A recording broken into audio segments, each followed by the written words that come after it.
The secret to happiness is to align with your soul's wisdom, but daily life often gets in the way. To keep you on your path, join Linda Manning, transformational coach and healer, for spiritual inspiration and interviews with amazing healers and teachers. If you are eager to connect with your soul, excited to travel on inner adventures, and are curious to learn from cutting-edge teachers, then this is the podcast for you. So welcome, listeners. This is Linda Manning, and you're listening to the Trust Your Wisdom podcast. I am a transformational coach and healer, and today I have a fantastic guest with me, Dr. Sheri Brown.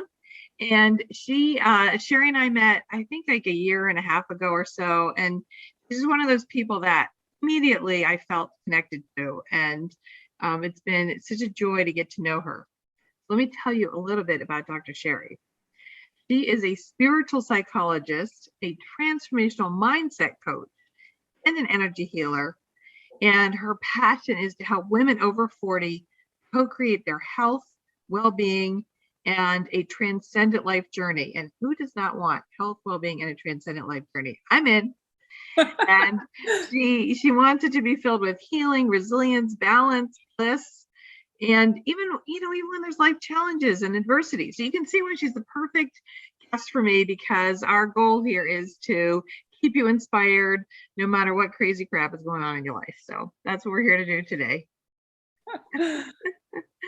So Dr. Sheri, right off the bat, I want to hear a little bit more about you being a spiritual psychologist, because I think we're all familiar with psychologists, but not all familiar with spiritual psychologists. So how did that come about for you? Oh my gosh. Linda, thank you so much for having me. It's really great to be here. It's such an interesting question for me because I feel as though it's the story of my life. And for those of us that feel intuitively that we are much bigger than this three-dimensional world, that there's something magical pulling us in a bigger, more expansive place, we ask for that.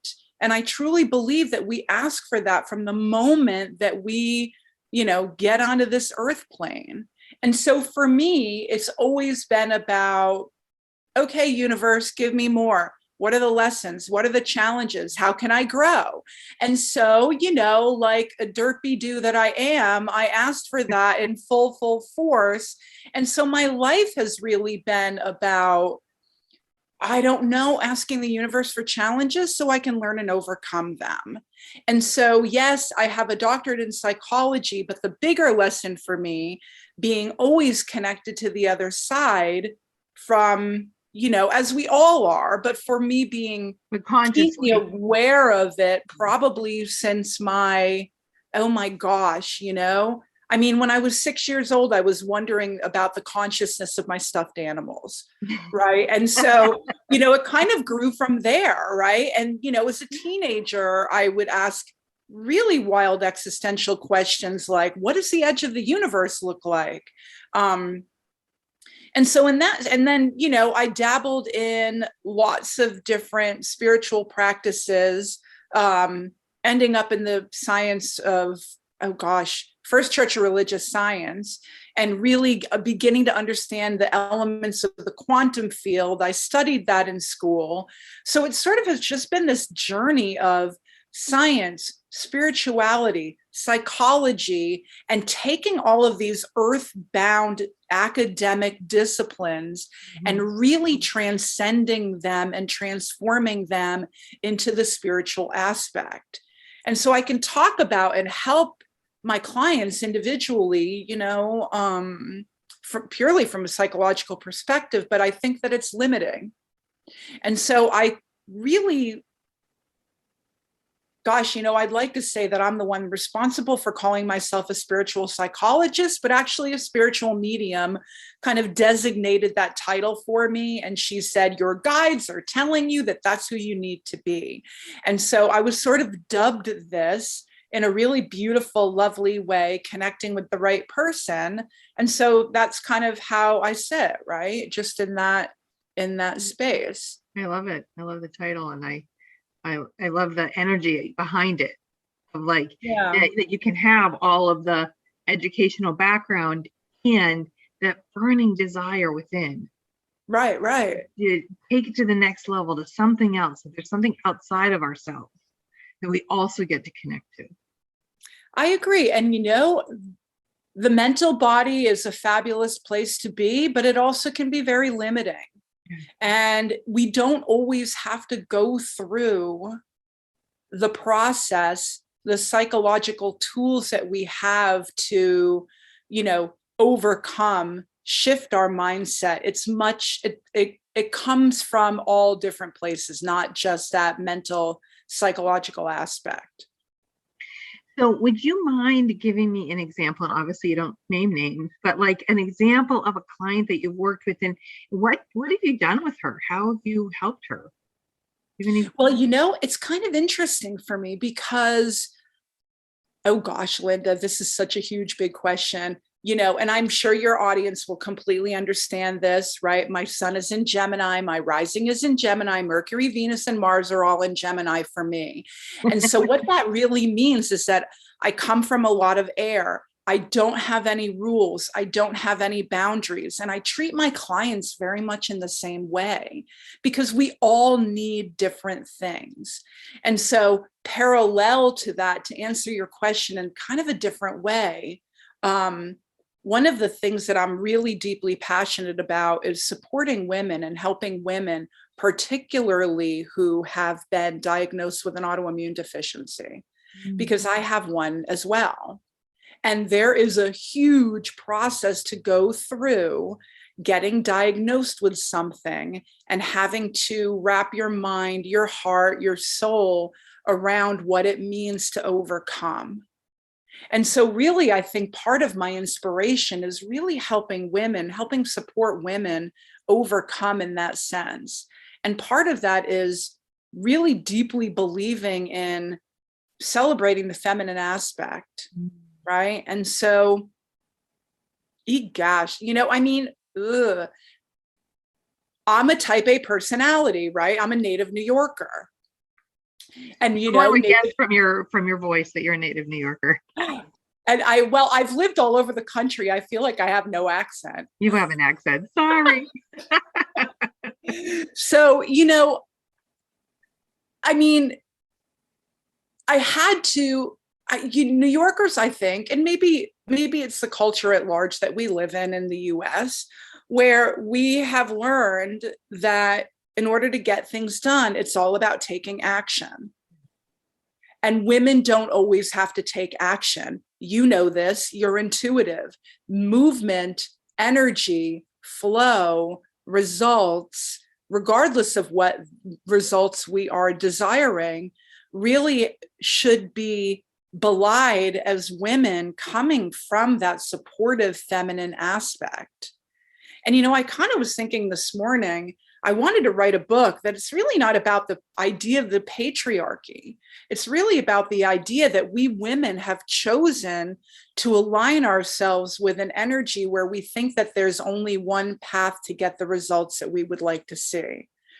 My response to that, my belief, is that when and I'm including myself in this because I worked very hard my whole life in a lot of different entrepreneurial aspects, doing like 12, 14, 16-hour days, that in part I created what happened to my body. And, women are diagnosed with autoimmune deficiencies at 2 to 10 times the rate of men, because evolutionarily speaking, women don't process stress hormones the same way. We don't handle stress the way that men do. It is not the same physiologic phenomenon. And so part of my goal, and I can't even remember your original question, what got me on this? Okay, wherever we go. Okay, so what got me on this tangent of like a particular client that I help? One of the things that I do, and I have a Facebook group and I'm writing a book right now that I'm calling Mind, Soul, Body Balance.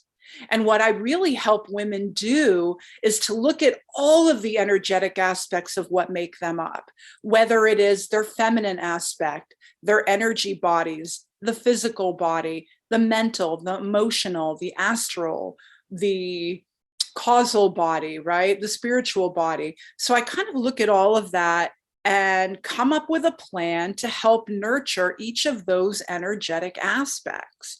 And so, you know, from a very practical standpoint, right? Autoimmunity, going back to that, right? We need to work on the physical things like gut health, repairing the gut, shifting nutrition and all, like functional nutrition and all of those aspects. But the trauma, the blocks, all of those things that sort of kind of infringe on our energetic balance and throwing us out of that space, you know, is mental, it's emotional, it's subconscious, talking about it from a psychological level, but then purely, right, we're all energetic beings. Right. And so my goal is to sort of shift the lens a little bit, right? So we can talk about the physical body, we can talk about the psychological aspect, but shift the lens a little bit where we're perceiving ourselves as energetic beings. And so what do you think, like when someone makes that shift, when they start perceiving themselves as an energetic being, what difference do you think that makes? What a great question. I think they begin to look at food differently. They begin to look at health outcomes differently. They begin to look at mental processes differently, because what you eat, what you think, what you believe is all energy. And, you know, we didn't really talk about this, but being the science geek that I am, I'll bring it up. My bachelor's degree is in cell biology and genetics. And I'm deeply, deeply connected. And I know from my own health issues, which, like I said at the beginning of the interview, I asked for them, right? I asked to have these physical issues in my body. And I've had several. I've had a near-death experience and the whole bit. And part of my journey was this enlightened idea that I really believed that if I could leave my physical body, then I would be fine. But the truth of the matter is that the energy of who we are doesn't leave. And so even if we try to take that easy out, get out of the physical body, leave our physical space, leave the physical world, it's not changing who we identify with and what makes us up energetically in a different plane. And so I really had to take a hard look at myself and ask that question, why do I want to leave? What is so uncomfortable, really damn uncomfortable about the physical plane?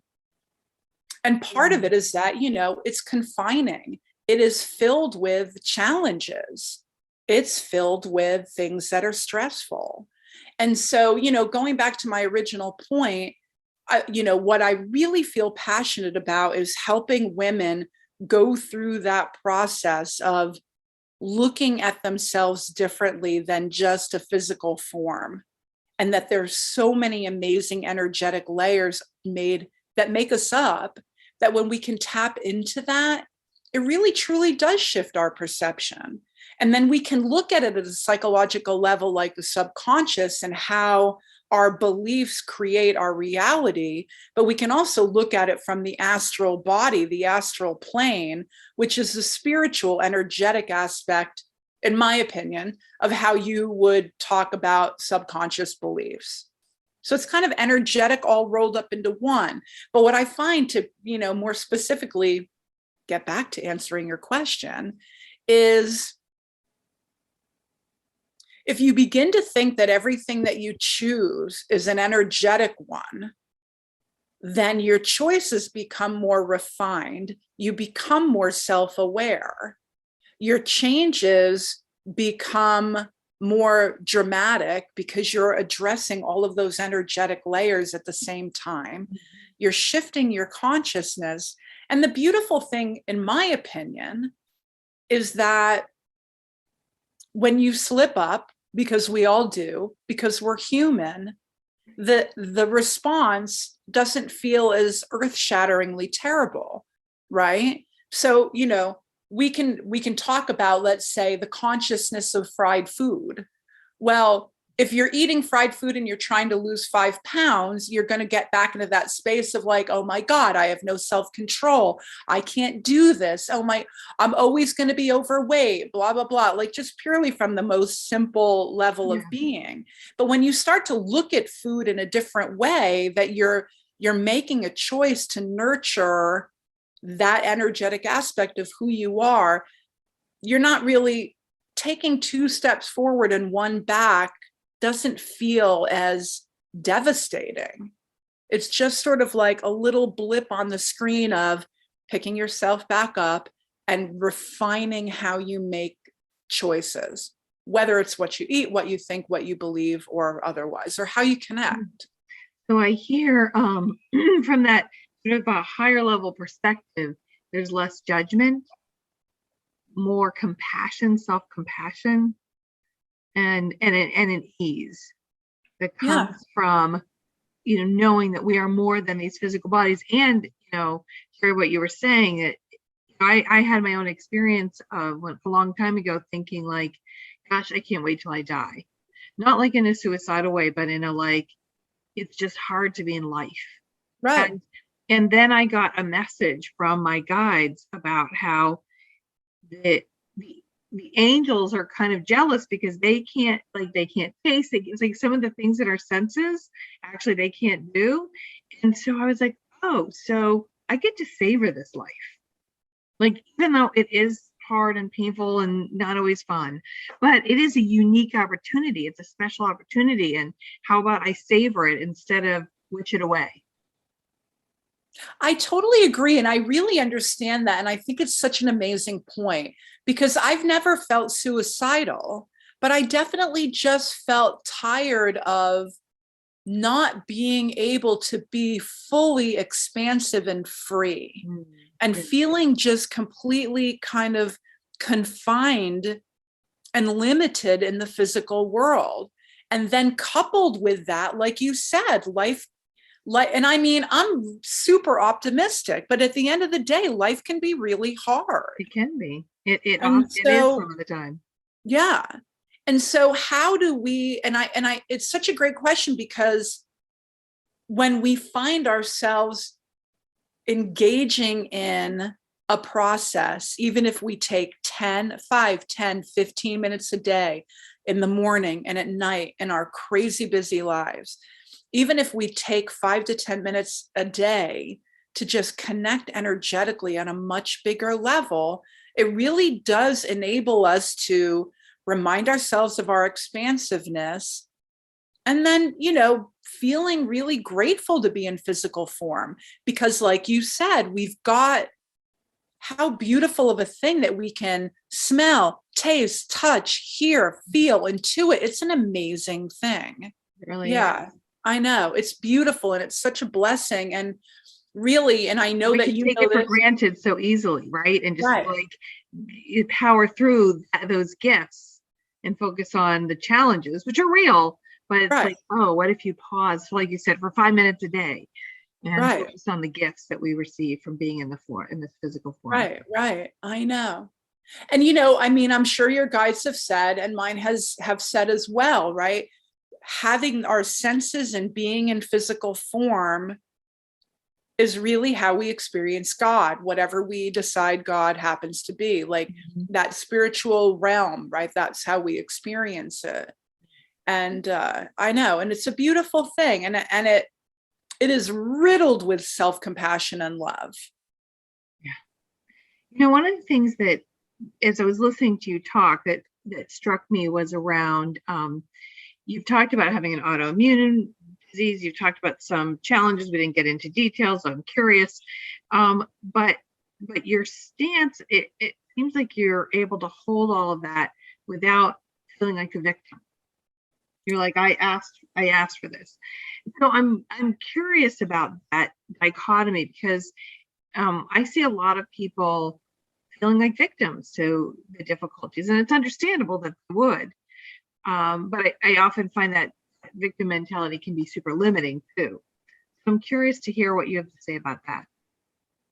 Well, How'd you get to this place? Another great question. It goes back to this idea of when we really start looking at the layers of what makes us have or experience this human experience. I'm kind of flubbing on my words. And the reason why I'm kind of in that space is because it's not just psychological, right? You know, it's energetic, it's past life, it's astrological, right? We all come here for a very, very specific reason. We all incarnate for a very specific reason. I agree. That's what I believe as well. Right. And so because of that, we pretty much have an idea, you know, as we have that spiritual agreement to come back into physical form, we have the opportunity to learn and grow. And the energy of victimhood doesn't really help us move forward. There's no consciousness in that. And I'm going to say that really clearly. It doesn't mean that I don't have a day where I'm not feeling sorry for myself for a particular reason, right? You know, I lost my husband right before COVID. And it was completely unexpected. It was wildly devastating. And I became a widow at the age of 51, right? And I didn't plan on that. And I uprooted my life and moved from the West Coast to the East Coast and shifted a lot of different things. And so I'm saying that because I wouldn't be human if I didn't have a moment where I was like, screw it, I'm staying in bed all freaking day. And so maybe sometimes staying in bed all freaking day is the right thing to do. Yeah, exactly. And so I don't look at that decision making as something that makes me feel victim-y. I allow the sadness. I allow those human emotions, right? Not everything is happy and shiny and amazing all the time. Right. I think everything underlying this energy, right? This beautiful spiritual energy is that, but in human form, it's not always that. And it's totally legitimate. And so I think it really does matter to differentiate between what it means to have a sad, devastating, traumatic experience and working through that. Right. Yeah. And then allowing ourselves to rise above that. I mean, I think sometimes people want to skirt around it, right? They actually don't want to have some of those deep, painful feelings. And I think that creates its own problems, right? If you're like, oh no, right, everything's fine, then it's superficial. And that grieving process, again, whether it's grieving for your husband or for the life you didn't look different from what you expected, the job loss, like there's lots of things, and sometimes we need to go through a grieving process. Right. And so I don't think of grieving and being a victim is the same thing, right? Like that's like what you're saying. It's like that's our human condition. Right. It's important. Right. It's when you commit to it. Like, right. It's when you identify that that's who you are as opposed to what you're experiencing. I think that to me is maybe where that distinction is. Well, and maybe there's another distinction as well. Part of it, I think, could be, and I'm not saying this in a weird way, but I think when we delve into that realm of victimhood, we're likely coming from an egotistical place, right? We're more coming from, and I want to be really clear about saying this because I've hit 1,000 brick walls in my life, probably even more. And the reason why I'm bringing that up is because I think it's my nature, right? I'm a risk taker. I fall flat on my face. I get back up. I brush myself off and I'm like, okay, don't do that again, right? And so I really, really do know what it feels like to go through some really, really, really intense, crappy situations and trauma. I really do know. But when we let go of the ego, we're not defining it as, look at me, I'm suffering, I'm a victim. You know, it's much different than asking for help. Right. Victimhood to me is much more of an identity that is ridiculously paralyzing. And our culture is promulgating that right now in our younger generations. Right. And like you said, that's very different from asking for help, because help is saying, I want to get to that next level. Right. You know, and getting support from a spiritual psychologist or a transformational coach or whatever. Right. Like those are ways that people can actually help get past wherever they're stuck, because we do get stuck for reasons, right? We get stuck for limiting beliefs is an area that you work on a lot, for example. Right. And even when we want to get over them, sometimes it's hard to do it on our own. I totally agree. And I also think too that if you feel as though you have a spark of awareness, the universe is talking to you. Right? So the idea, as soon as you have a glimmer, one little millisecond of a glimmer, that who you are in a moment is not who you feel like you're supposed to be, that's where the listening comes in, right? Because we don't want to tell our own tale. We want to listen to what our tale likely should be, right? So getting into that energetic alignment of the universe really nudging your soul to become what you need to become in a lifetime, right? We're not just here, well, we could be, right? We're all here for very different reasons. But part of the reason is to learn to grow, to find this little shred of self-realization, like who are we? Who are we to become? And what does it look like? Yeah. Who are we becoming? Yes. Yeah. So, what keeps you inspired? Like when you are having a difficult time, is there any practice that you have or thing that you do that helps you? You know, for me, I definitely meditate. I have a regular meditation practice. I connect with people as often as I possibly can to have these kinds of conversations, right? Because part of what we're learning, part of how we become inspired is not a single, solitary effort. And I think for women, staying connected and having these conversations and reminding one another of all of the magic of what we can create, right? What we can become, it is a part of it. So, and I kind of alluded to this briefly just with this idea of epigenetics, right? That I fundamentally believe we can co-create our health and our well-being, but we can co-create anything, right? So we decide on the blueprint and then we go from there. And I think that part of that process is collaborating and even commiserating with people that are of like mind and the way that we think about things in the world, right? So, Sheri, do you have any like cool co-creation stories?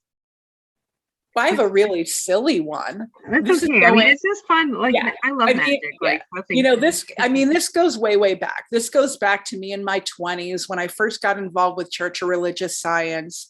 And, it's such a beautiful, simple practice where you acknowledge that you are, part of this beautiful, amazing quantum space that the universe wants you to feel abundance. Mm-hmm. And you acknowledge that. You ask for what you need, you envision it, you let it go, and then you thank the universe for that coming to you. Mm-hmm. And so I remember I was in one of my first homes when I was in graduate school in New Mexico, and my washing machine broke. And my mother said, "Oh my gosh, Sheri, what are you going to do? Now you've got to go buy a new washing machine." And I said, "Oh no, I already asked for it. It will come." And and my mother, of course, was just beside herself. And about 3 days later, somebody was getting rid of their washing machine. Really, it happened within like 72 hours. So awesome. And the thing about it is, and I know it's a silly story, but it's really true. We're co-creating whether we think we are or not all the time. Absolutely. Right? Yes. And it goes back to what you were saying. How do I perpetuate this? How do I stay in that space, I definitely engage in exactly these kinds of conversations with people that are like-minded. And then we bring everyone else in that they're kind of on the fence, and then we get them all like riled up and ready to go, right? Because that's what we do. That's what we do. Yeah. That is so true. Well, I know that you have you do master classes sometimes, you do other things. So what do you have, like if someone was interested in spending some more Dr. Sheri time, what would they do? How would they reach out to you? You know, I'm doing a free masterclass on January 17th, 3 p.m. Eastern. I don't have the link for it yet, but the topic will be in the vein of how to use energetic bodies to co-create what you'd like to see for 2022. So it's just like a little bit of a springboard event, and I'll lead that into a program offer, you know, and it falls in that same line, right? So these are for women who, you know, absolutely are feeling not so great in their physical bodies, right? And definitely for women who are, you know, need that extra support with figuring out how to deal with the psychological aspects of not feeling so good in your body. But the overall gist of this 5-week program I have coming up is consciously connecting with your energy bodies. Because when we do, we can shift the way our DNA shuts on and off. It creates physical health. We can create better mental health and well-being, you know, better emotional health. And, you know, ask those big questions of, what am I doing that serves my higher self? And what do I need to let go of? When can I release this other stuff? And it really is about doing it in a way that you can co-create the transformation that you'd like to see in your life. Yeah. Yeah. Your lives. But yeah. Yeah, that sounds really, really powerful, using that, like, you know, over weeks of time, using that connection to shift and change the things in your outer life. Yeah. And so if anybody wants to find me or find out more about that, I always post it on my Facebook profile, but I do have a Facebook group called Mind, Soul, Body Balance. Mind, Soul, Body Balance for Women, I think is the proper title. Yeah. Well, I'll post it in the show notes. So okay, good. All right. Well, anything else that, you know, anything sort of inspirational that's coming to you, anything else that you want to share with the Trust Your Wisdom podcast audience that take us out on a high note, Dr. Sheri? You know, whenever you're in doubt, whenever you're not feeling that great, amazing, energetic mojo connected to all that is, go back to your breathing and visualize your breath, where you know, and I'm sure your audience is very well aware of that mindful breathing aspect, but envision it in a way, envision your breathing where it is really expansive and you're feeling all of your energetic layers just moving outward into the universe, into that quantum space, right? You're not just your physical body. And I know that people talk about, oh, your aura, you've got such a nice aura, right? And we kind of use that, right? Like it could be like in a little bit of a cheese ball way, but really our aura is really representing all of the layers of energy that make us who we are. And so they do really radiate outward. Mm-hmm. So when in doubt, just begin to focus on your breath and radiate that energy outward and let it go through all the layers. And I talk about this in my class. I'll talk about it briefly in the master class, you know, how you can really, really embrace and, you know, begin to understand that you are a beautiful, expansive, energetic being in the world. So go forth and have those beautiful experiences in physical form. And the thing about it is, and I do want to say, you know, all of our senses of what we eat, what we see, beautiful artwork, beautiful music, when we touch someone, when we intuit, all of our senses, right? They're all very, very much a part of the feminine aspect. And it really matters for women to have those experiences in the world, because we're wired that way. The energetic aspect of femininity is wired that way. And so it really matters to just take it down a notch once in a while. And rather than take action, just kind of be in that beautiful, expansive space. So yeah, happy breathing. I love that, happy breathing. And Sheri, I think you offered a saltwater meditation. I do. I have a saltwater bath meditation. Water is a feminine aspect. It's great to get in the bathtub.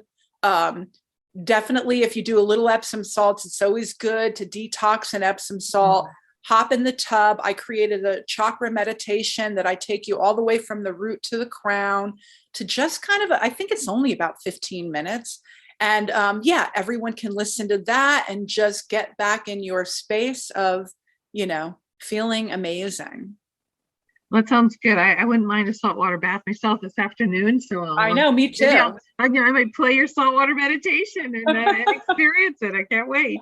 All right. Well, thank you so much. It was, as always, wonderful to hear from you, connect with you, and and any listeners, if there's somebody, if you're interested in connecting with Dr. Sheri, her information will be in the show notes. So awesome. Yeah. All right. Thanks, Linda. Mwah.